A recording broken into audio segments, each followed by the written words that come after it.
situation where you have demonstrations and counter-demonstrations which are leading to instability. There is a caretaker government which has promised to move Egypt through the wickets of a 9-month transition process that would return them to civilian rule, but there could be many obstacles in the way. I believe that any honest definition of a coup would say that what transpired was a coup. The military took power, suspended the Constitution, took control of the flagship newspaper, and started a crackdown on what was the ruling authorities. I think that meets the definition of a coup, but I understand the administration's desire to play some linguistic gymnastics because declaring it a coup would trip a legal requirement that aid be suspended to Egypt.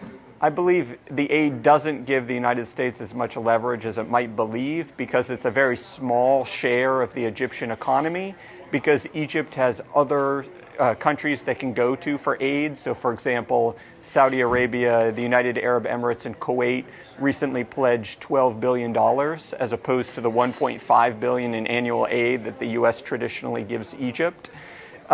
And the United States seeks some things from Egypt, for example, strategic benefits like expedited transit through the Suez and overflight. And so all of that works against U.S. leverage.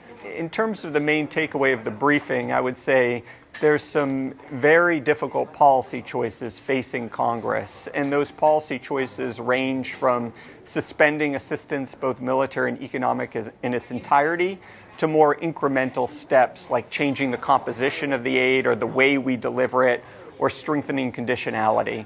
So what I want people to take away from this event is, hey, there's serious policy challenges. They come with choices.